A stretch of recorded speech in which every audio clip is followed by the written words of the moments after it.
Well, Penn State has quickly become Unhappy Valley because James Franklin couldn't win the big games. Now we can't even win the small ones. Man, what in the world is going on there? We'll talk about it on today's Locked On Crossover.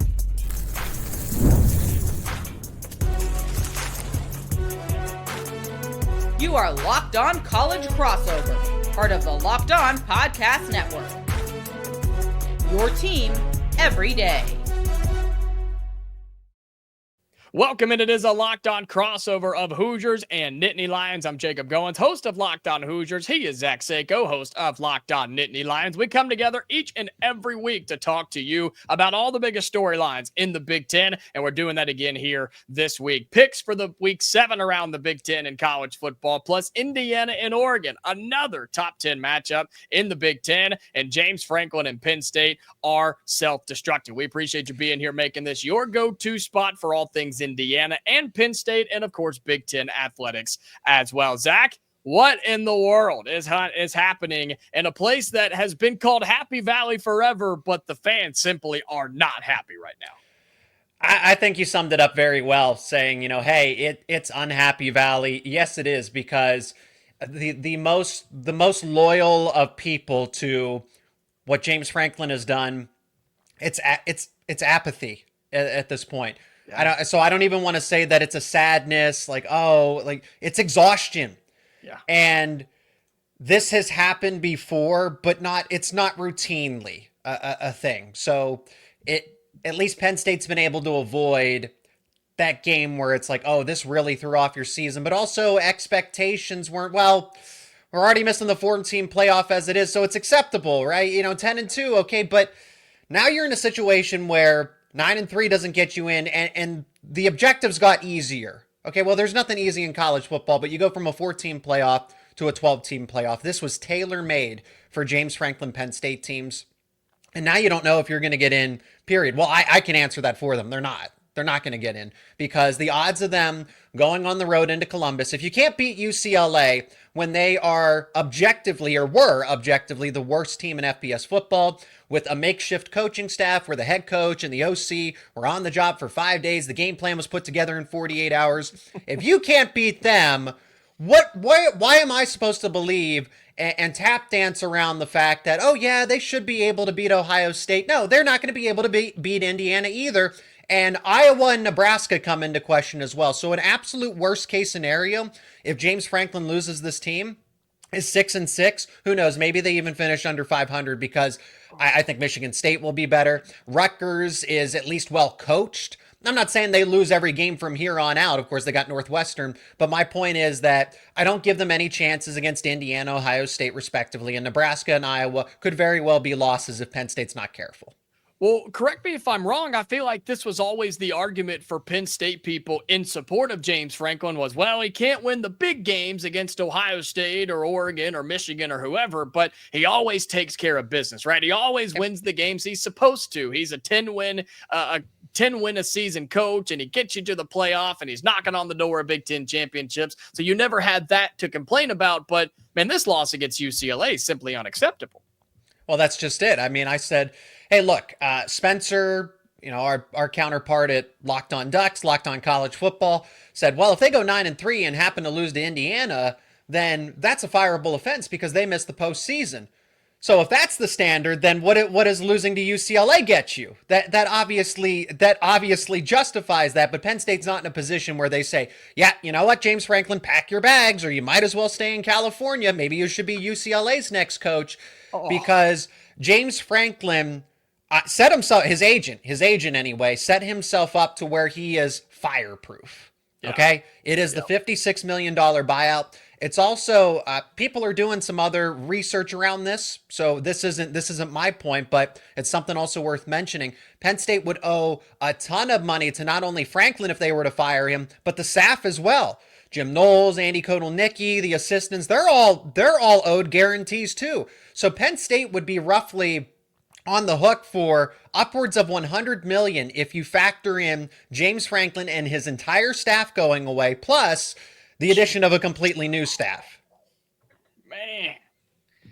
I mean, hindsight's 2020 is what Penn they State's say. Stuck. They're stuck with him. Some people say hindsight's 50-50, but it's like you just go back and look at that. It's like, man, should you really have done that for a coach that hadn't won the big games yet and hadn't won titles or even gotten you to a title game in that sense? And again, hindsight, you can say whatever it is, but yeah, you're right. Penn State is stuck, and now they're in a spot of, man, you hope he turns it around, but what if he doesn't? What if Penn State can't turn it around? Heck, if they have a bad game against Northwestern this weekend, the fans might riot. They might just go to the stadium and start begging for him to leave. They'll boo. I mean, they've already booed. Here's the thing about this game. It's really going to be a test of character for this Penn State team, because now your own fans that are going to show up, you'll get cheers selectively, but you're going to get a lot of jeers and you're going to get a lot of boos. Yeah. Okay. That student section that's going to show up to hate watch them on Saturday. Yeah. They are going to fire James Franklin, fire James Franklin, fire James Franklin. And then the boo birds are going to be in full effect. And Penn State, I think they do to an extent owe a dominant performance. Does it need to be 63-7? No, but it needs to be what we were expecting against UCLA, a response, a show of grit, some fight, the dog in you, if you will, right? It's just where has that been against the lackluster competition? And it's led me to the conclusion that I should have said all along, instead of trying to do the mental gymnastics around it, is that this team's just overrated. That's the fact of the matter. Is Penn State. Wow. They lost Tyler Warren. They lost Abdul Carter. You get Jim Knowles, but you don't have the right pieces to run a Jim Knowles defense effectively. You lose one player and the whole system collapses against UCLA. The offense, it is what it, and the offense is the problem. I know that Jim Knowles' defense gave up 42 points, but we were talking about how the offense had no rhythm, had no answers. Sure. And more or less, they tried to keep up with UCLA, but they only scored 28 points at the end of the day when all said and done there. The safety and the block punt. So even the offense, it's like, oh, well, they're doing better. Not really in the scheme of things. So this team is just overrated, and 8-4 is the logical explanation, or is the logical outcome at this point in time. Couple of teams who I don't think are overrated before we move on and talk about a top 10 matchup this weekend in the Big Ten between Indiana and Oregon. I thought Michigan handled business really well last week, Zach, 24-10 against Wisconsin. Illinois bounces back against what is a gritty Purdue team. I don't want to admit it, but they are gritty, and they're going to give people some fits in the Big Ten the rest of the way. And how about Washington going on the road and taking down Maryland 24-20 in comeback fashion, 21 unanswered for Washington in the fourth quarter last week. We were pretty much all on the same page, because I was going back and patting myself on the back for some of our Big Ten picks. Aside from Penn State, UCLA, I thought that one would be decisive, but not Penn State blowing them out. Minnesota almost got shut out. We talked about that. We talked about Michigan winning comfortably, but they did not cover the spread. No worries about Illinois. I know that Purdue gave them a fight, but we said, hey, are we really talking about this? Illinois will win this one comfortably. We said exactly that Washington will win, but Maryland will cover, because they'll make that a close game. I think I gave some fun points to UL Monroe. Northwestern ended up treating that the way that they should have, so good on them. Yep. And I said, hey, look, this is a tight line. It was 11 points for Nebraska and Michigan. That's exactly what the margin of victory was for Nebraska. But I said, if you're taking anything in that game, take the points. So we were sharp all across the board, except for that Penn State game. Well, we're going to have more picks coming up for this weekend slate around the Big Ten, a loaded slate of games in conference this weekend, but none bigger than Indiana and Oregon, a top 10 matchup in Eugene. We talk about that next on this Locked On crossover of Hoosiers and Nittany Lions.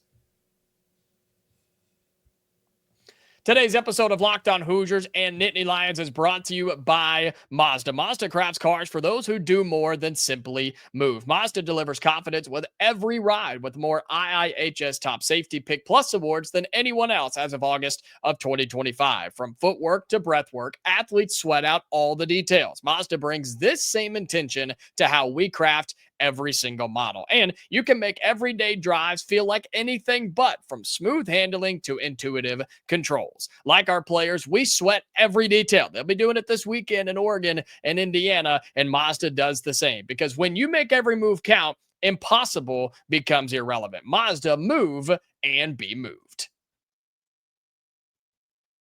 Today's episode of this Locked On Crossover Hoosiers and Nittany Lions is brought to you by Monarch Money. Most people can't even name all their financial accounts or what they're worth, whether it's 401ks, properties, or their investments. And when you don't have the full picture, you can end up leaving money on the table. That's why Monarch Money comes in. It's an all-in-one personal finance tool that brings your entire financial life together in one clean, easy-to-use interface on your laptop or on your smartphone. Monarch is built for people with busy lives. If you've put off organizing your finances, like me, Monarch is for you. Monarch does the heavy lifting for you. You can link all your accounts in minutes, see clear data visuals, get smart categorization of your spending, and finally feel in control of your money without ever touching a spreadsheet. That's my favorite part, is it's all in one place. You can take every account, every investment, everything that you have money attached to, and put it in one spot so you can check it once a day, once a week, once a month if that's your thing. That's what's so great about Monarch Money.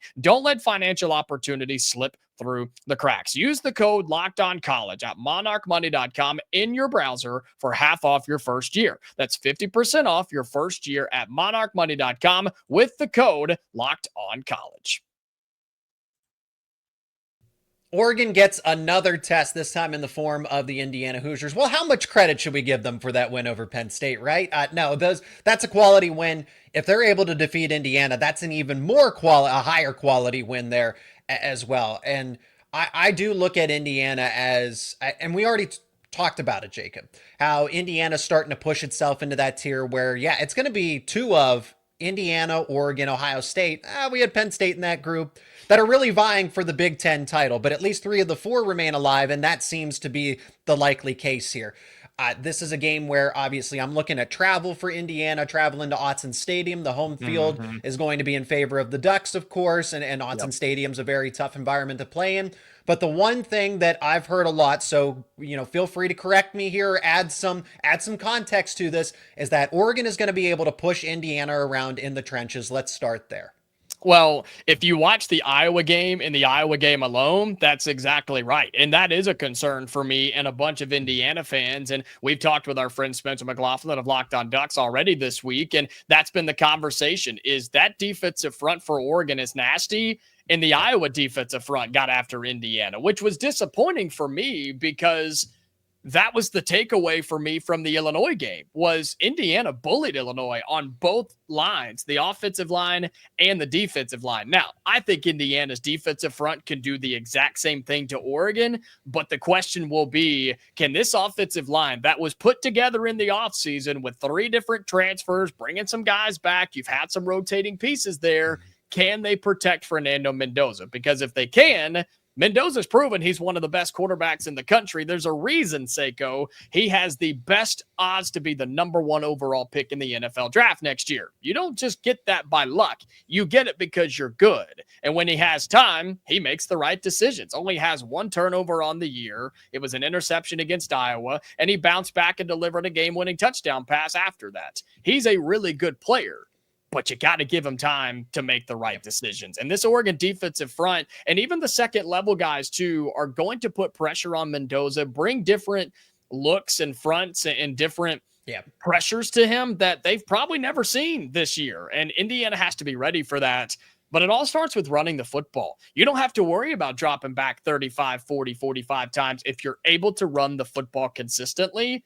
And that's one of the keys to winning in any road environment, but especially this one at Autzen Stadium against the Oregon Ducks. And look, lean on your heavy guys. Lean on Roman Hemby. Lean on Kalen Black. If you can run the ball and pick up some solid yardages, then you give your offense a chance to spread it out a little bit, man on the outside, and win your one-on-ones with Elijah Surratt and Omar Cooper. You do that, and Indiana's going to be in a good spot, but you can't start behind the chains either. So all of that comes back to, can the offensive line do what they're supposed to do, not get false starts, have proper communication, and protect Fernando Mendoza? If they can, Indiana's got a good shot. If they can't, it could be a long day in Autzen. Yeah, and that's the battle on the outside, or the outside of the offensive line. Wide receivers and cornerbacks in my mind, because Indiana's wide receiver core is really talented, but man, I am not looking. I can't overlook Oregon anymore. Just say, hey, I still need to see more. I've seen everything I needed to see. Right. I was Right. there for the You've seen whiteout. him. Yeah, you've seen him up close and personal. So I can be that, liaison to what the Oregon Ducks bring to the football field. So be concerned about Amari Washington and Bear Alexander in the middle. Yep. Be across the board. Be concerned about Tatum Tuioti. Be concerned about Mateo Uiagalelei, especially when I've seen, hey, Indiana's tackles aren't the best. Sure, they're good. They're better in the interior, which will help offset a little bit of Amari. But I'm still giving the advantage to Amari Washington, Bear Alexander, and definitely those defensive ends on the outside. And then you mentioned guys like, hey, the linebacker core. Okay, Bryce Betcher flies over the football field, all over the football field. Jerry Mixon. But the roundabout point that I'm getting to is you might look and say, oh, that Oregon secondary, they got freshmen and second-year players. Dylan Thieneman is the star player that you need to account for. Yeah. But it's guys like Brandon Finney as a true freshman that hold their own and are playing like a lockdown cornerback in year one. Which is why Indiana offensively can't go into this game, in my opinion, and just do what you have been doing. You're going to have to change it up a little bit. You're going to have to get away from some of those big guys up front, some of those big guys in the middle, and honestly, test some of the younger guys and get them over the middle of the field, because that's where Indiana's receivers thrive, especially Elijah Surratt, who I think is one of the best receivers in the country that nobody talks about. When he gets the football, go back and look at the game-winning play, or it was the game-winning play. It was the go-ahead score for Indiana against Iowa. Surratt catches it over the middle on the slant, breaks the tackle, and outruns everybody. That's where he is his best. That's where Indiana wants to get him. Omar Cooper's more of your go up and get it type of guy. EJ Williams is more of your, hey, 3rd and 4, we need somebody to catch a ball at the sticks. That's what Indiana's going to have to do, is find unique ways to find pockets and holes in this Oregon defense, and you're going to have to do it quickly. I'm talking 1 or 2 progressions and then get out if you're Fernando Mendoza, who I told Spencer earlier today is more dangerous with his legs than people think he is. I don't want him taking off as much as he did against Iowa, because he takes big hits, and if he goes down, then don't worry, Mendoza will still be in the game. It'll just be his younger brother. Different Mendoza. Yeah, the different one. And he's going to be good, but we're not ready for him quite yet. You have to find unique ways to pick apart this Oregon defense. And if they cheat, if they're looking in the backfield, right, if the corners are getting a little greedy, you've got to take advantage. And a couple of big plays could be the difference in this game for Indiana's offense. But also look at Indiana's defense, too. Can they make a couple of plays? Can they put pressure on Dante Moore in that Oregon offense, who's good? But I feel like Penn State did a good job until they didn't, right? They had him bottled up. He still had good stats, but then at the end of the day, he makes a couple of plays to get the big-time win. Indiana has to make him uncomfortable defensively. He's only got 1 turnover this year, too, Zach. Indiana's got to get after Dante Moore on Saturday. It's easier said than done, right? I wish I could sit here and wholeheartedly agree with you, but you look at the stat lines for both quarterbacks. 1,208 your passing yards for Mendoza to 1,210 for Dante Moore. 16 touchdown passes and 1 interception to 14 touchdown passes and 1 interception. The stat lines are completely identical. If you put up those blind resumes that people do and said, hey, who's QBA, who's QBB, and you're surprised and it's like, oh, it's Fernando Mendoza and Dante Moore. All of the same things that you've said about Mendoza apply to Dante Moore. So good luck rattling him. Good luck getting pressure on him, because A, the offensive line's not going to give up a lot of pressure, but B, Dante Moore is just so calm, cool, collected. Even in an environment like the whiteout, give him Motsum Stadium where everybody's on his side. He's going to look even more poised in this game. So that's all I'm saying is good luck. If you think you have a blueprint to stopping Oregon's offense, you don't. Yeah, and I'll say this too before we move on and make our picks for Week 7 around the Big Ten. This is a game where the betting line continues to drop with our friends at FanDuel. It opened up at 9.5. I've seen it as low as 7.5 since we've been recording. But this is a game, especially with Indiana being on the road in a hostile environment, where special teams are crucial. I'm talking kickoffs, I'm talking punts, I'm talking field goals and kick returns, right? All of those things come back to add up in a game like this. Indiana has several punt block returns for touchdowns in Cignetti's time, including one this year. You've had some questionable kicking things, and Oregon put pressure on them, right? They hit some last week, but can you put more pressure on them this week? That's what Indiana has to do in a game like this, because if you take care of those things, then you give yourself a better chance to pull off a top 10 upset. But that game's going to be a lot of fun. My prediction, I don't know if I'm going to give it just yet. Zach, do you have one? Do you have a prediction for Indiana, Oregon before we make other picks around the Big Ten? Yeah, I'm thinking it's the travel. Don't do it. No, I'm gonna go. Part of it is I've seen them in person, so I had the POV, and it's kind of almost like a little bit of a humiliation ritual at this point. But Oregon is a true national title contender. Both teams had the bye week, which is great, but I just think the travel is going to hurt Indiana. I really don't know that Mendoza is going to have enough time and how much the run game is going to be able to offset. So give me Oregon 35-24 over the Hoosiers. I'll make my pick later on in the week here on Locked On Hoosiers. But other big games this weekend around the conference: Ohio State, Illinois, even another Friday night good one as well. We talk about those and make our picks coming up next. And this episode is brought to you by Prize Picks. Every day we make decisions, but on Prize Picks, being right can actually get you paid. Don't miss the excitement of this football season with Prize Picks, where it's good to be right. Playing Prize Picks is such a fun, simple way to add more excitement to football. You can just pick more or less on player projections like Josh Allen's passing yards or Saquon Barkley rushing for a touchdown, and you're in the game. It's quick. You can make a lineup in under a minute. And one of the best parts, Prize Picks just added stacks. So if you want to ride with a player, you can select their pass yards, rush yards, or touchdowns all in one lineup. It's also fun to follow other players on the app and copy their lineups with just one click. And the new injury reboot feature, if your player leaves early and doesn't return, it's not going to count against you. Download the Prize Picks app today and use code LOCKEDONCollege to get $50 in lineups after you play your first $5 lineup. Code LOCKEDONCollege for $50 in lineups after your first $5 lineup. Prize Picks, it's good to be right. All right, final segment on this Locked On crossover: Hoosiers and Nittany Lions, and it's the fun time of the week, Zach. We get to make our picks around the Big Ten for Week 7, which is wild to think we're already in Week 7, but you just made your pick for Indiana and Oregon, but some fascinating matchups here, and we'll start with the number 1 team in the country. The Ohio State Buckeyes go on the road to Champaign, taking on 17th-ranked Illinois, who has picked themselves up off the mat nicely after what Indiana did to them. Ohio State 2 touchdown favorites. Can Illinois pull off the upset at home? No. Ohio State and Oregon in my mind are 1A, 1B. I called for a shutout type of performance against Minnesota. You nearly got that. You only got 3 points out of the Golden Gophers. Granted, that one was at Ohio State, but I just don't see how Illinois' offense can penetrate this Ohio State defense to sum it all up.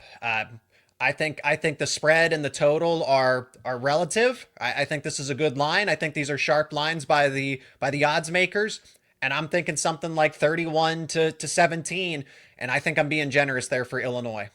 Yeah, I'm kind of in the same boat. I think this Illinois offense has too many hot and cold streaks in it. When Luke Altmaier's playing well and the offense is moving the ball down the field, they're one of the best teams in the conference. But when they're not, and they just go long stretches without scoring, and that Ohio State defense is legit. It's probably the best in the nation. So I like 35-14. I think Ohio State gets it done, and they get it done in dominating fashion. Let's go to a night game now out in Los Angeles at the Coliseum. 15th-ranked Michigan heads out west to take on USC, who some people say should be ranked, and if they win this game, they will be, but the unranked team favored by 2.5 points, according to our friends at FanDuel.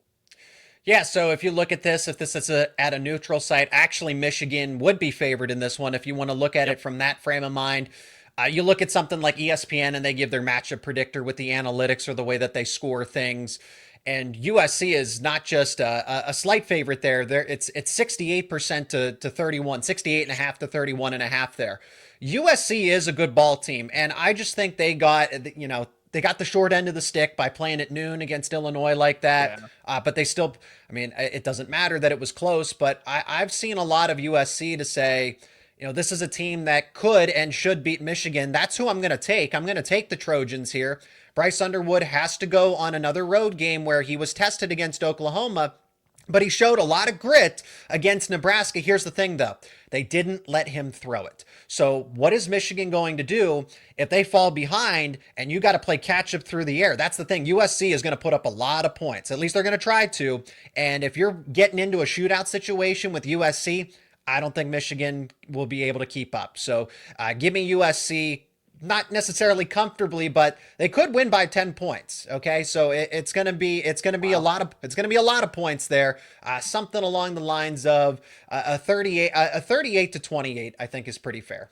Yeah, I mean, it's just two polar opposites, right? It's USC who wants to put up 45 points a game and they'll give up 35 along the way, or Michigan will score 17 but run the football and play great defense and keep you off the scoreboard. Michigan football, right? Shocker.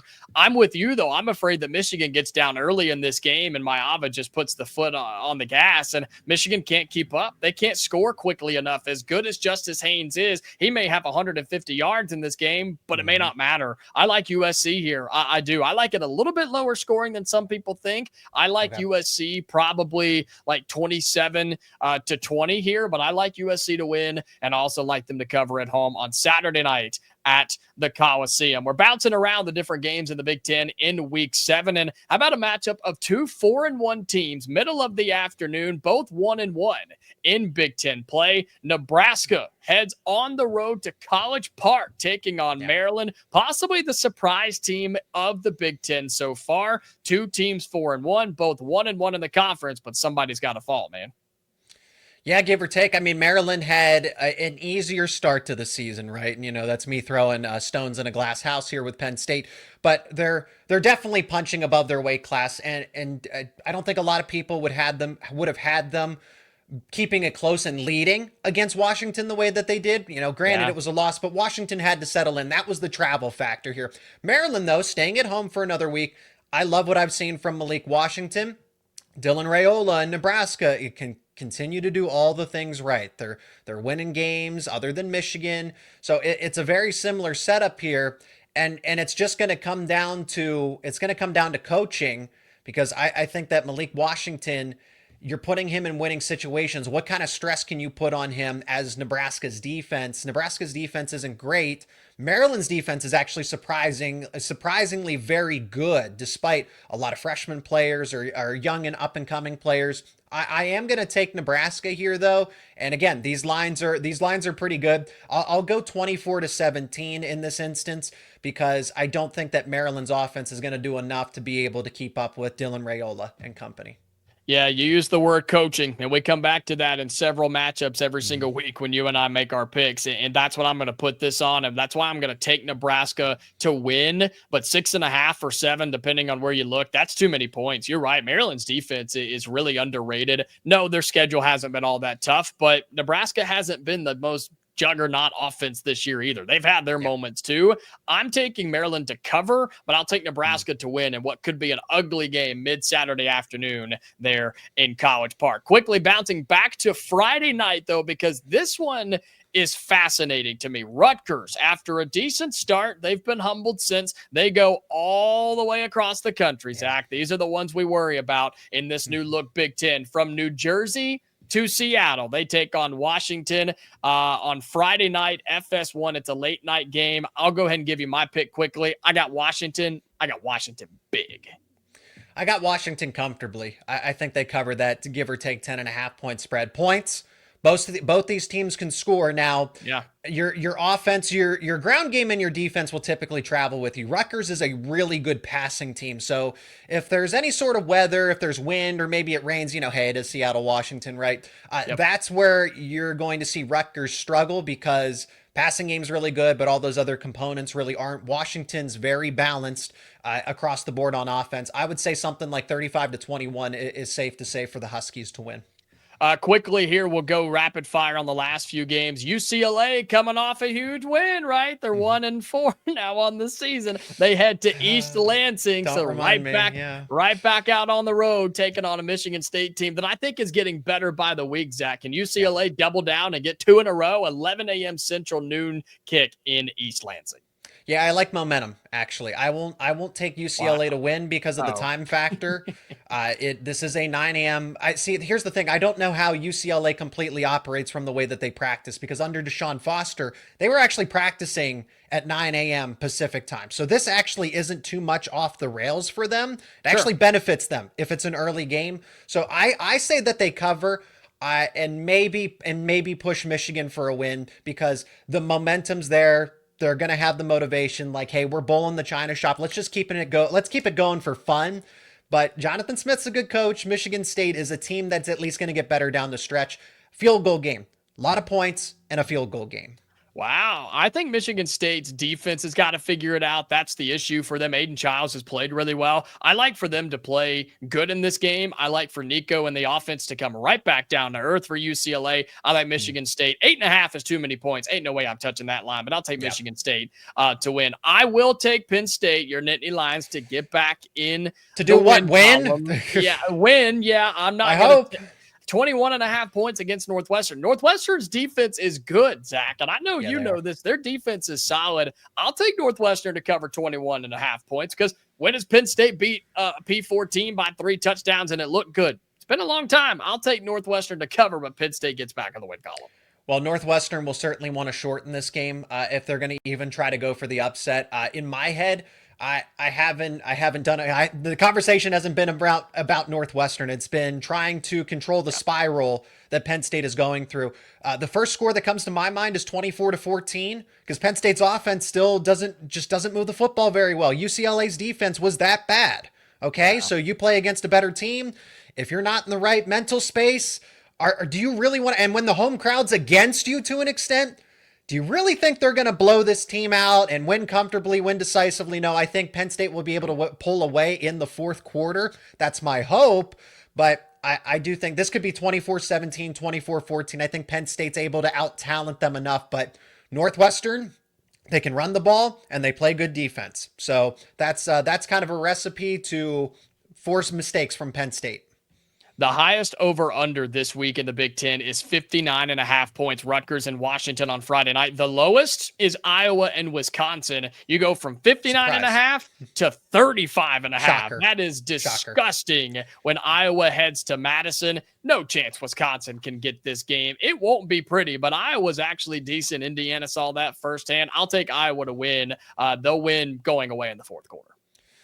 Yeah, it's just one of these, and this is your classic Big Ten game, right?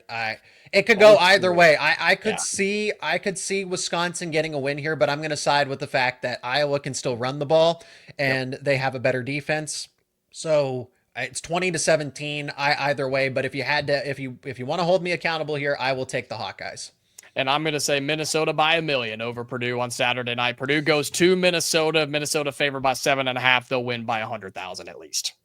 Oh yeah, no, I don't say. I'd take the odds on that. No, that's if let's be neutral about this, right? Minnesota. I just don't like that Minnesota team that much. I don't think they're that good. I don't like them by 7.5, and Purdue is playing good football. They're playing better. No, I would say you know what? I think Purdue can actually get it done. I might take the upset. I think Purdue can win 24-20. I love it. That's where I see it. It's going to be a fun week in the Big Ten as Week 7 approaches. Again, we're talking all things Hoosiers and Nittany Lions on our respective channels. He is Zach Seiko of Locked On Nittany Lions. I'm Jacob Goins of Locked On Hoosiers. For those of you watching on YouTube, make sure you like the video, comment your thoughts down below. Let's see some of your score predictions for this week in the Big Ten, and subscribe if you haven't already. That gets you notified every time we post new episodes and go live after games as well. And for our audio listeners, subscribe, follow, and turn on your notifications as well. We're back for normal episodes on each channel this time tomorrow. So until then, Hoosiers, Nittany Lions, and Big Ten fans, stay safe, and we'll talk to you later.